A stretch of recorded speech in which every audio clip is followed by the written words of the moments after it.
Et bonjour à tous, c'est JSF et bienvenue dans l'actu en bref, le podcast qui vous résume l'information de la semaine passée. Et on commence tout de suite avec les Oscars 2022. Alors on a assez parlé de ce 360 no-scope de Will Smith sur Chris Rock et on en a oublié le palmarès 2022. On va rétablir justice tout de suite avec l'Oscar du meilleur film attribué à Coda, l'adaptation du film français La Famille Bélier. L'Oscar du meilleur acteur revient à Will Smith pour King Richard. L'Oscar de la meilleure actrice revient à Jessica Chastain pour Les yeux de Tammy Faye. Quant à l'Oscar du meilleur réalisateur, il revient à Jane Campion pour The Power of the Dog. A noter que c'est seulement la troisième femme à recevoir l'Oscar dans cette catégorie, après Catherine Bigelow et Chloé Zhao. On continue avec l'Oscar de la meilleure chanson pour No Time to Die du film James Bond. Et enfin, l'Oscar du meilleur film d'animation revient au champion des studios Disney, Encanto. Mais quelle surprise! Allez, on enchaîne avec quelques annonces qui vont faire plaisir à vos petits cœurs de gamers. Le studio CD Projekt vient d'annoncer officiellement qu'il travaillait sur le prochain jeu, The Witcher. Alors vous allez me dire, super JSF, un The Witcher 4, aïe aïe aïe, détendez-vous l'oignon car le studio annonce vouloir ouvrir une nouvelle saga. Alors ça veut dire quoi concrètement? Eh bien qu'il travaille sur un nouveau scénario inédit qui n'aura peut-être aucun rapport avec la trilogie de jeux passés. Ce qui veut dire également qu'on ne verra peut-être plus ni Yennefer ni Géralt de Rive. C'est une affaire à suivre, n'hésitez pas à me dire ce que vous en pensez dans les commentaires. Le studio Iphonic annonce le premier trailer pour Ghostbusters Spirit Unleashed, un nouveau jeu multijoueur asymétrique dans lequel vous incarnerez un des 4 chasseurs de fantômes ou bien le fantôme qu'ils chassent. Il s'agit d'un FPS pour les chasseurs et d'un TPS pour le fantôme avec leurs pièges et leurs fusils à protons légendaires. Ah, ça va chasser du fantôme et mettre du slime partout sur les murs, de quoi raviver quelques souvenirs d'adolescents pour certains. Allez, on prépare la vaseline, plus c'est gros, plus ça passe. Le studio Rockstar Games annonce l'arrivée de GTA+. Un abonnement mensuel à 5,99 €.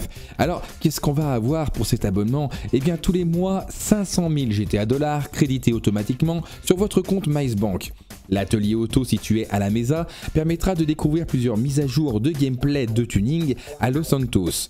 Les propriétaires d'un yacht pourront transformer leur joujou en yacht de luxe Aquarius sans frais supplémentaires. Il y aura également du custom sur des t-shirts, sur des chaussures, sur des shorts, des GTA $ et des XPRP triplés sur des épreuves spécifiques en ligne. Alors payer un abonnement c'est bien, mais pour un contenu aussi maigrichon, c'est pas terrible et ça fait grincer les dents des joueurs. Et tout le monde se pose cette question, pourquoi un abonnement payant maintenant? Eh bien qui sait? Peut-être le financement d'un futur GTA 6. Ah, nos amis d'Activision avec Call of Duty Warzone et Josh Bridge, le directeur des opérations en ligne, qui vient de se rendre compte que le jeu était trop gros, sans déconner. En effet, il souhaiterait une rotation de map entre Caldera et Verdansk. Et là, je sens que vous avez la larme à l'œil quand on vous reparle de Verdansk. Malheureusement, ce n'est pas possible, car le jeu est tellement gros qu'il faudrait le réinstaller à chaque fois qu'on change de carte. Et ce n'est pas possible pour les joueurs avec une petite connexion. Alors, quelle est la solution proposée? Eh bien, repartir sur une feuille blanche pour bâtir un Battle Royale avec des bases techniques plus solides pour accueillir une rotation de map comme sur PUBG ou bien Apex Legends. Ce qui fait suite à l'annonce d'un Warzone numéro 2 qui devrait arriver courant 2023. Et vous avez hâte de jouer à Warzone numéro 2? Dites-le moi dans les commentaires. Une envie de popcorn et de soda, alors foncez dans les salles voir Morbius, un film de Daniel Espinosa avec Jared Leto dans le rôle du professeur Michael Morbius, un des méchants iconiques des comics Spider-Man. Vous retrouverez également Jim Carrey et Malik Bentala qui prête sa voix au hérisson le plus rapide de l'univers, Sonic 2 avec Knuckles et Tails qui rejoignent le casting dans ce deuxième opus. Allez, on va rendre quelques hommages. On a appris cette semaine la disparition du comédien français Jean-Louis Faure. Alors, son visage ne vous dit peut-être rien, mais sa voix a bercé des générations.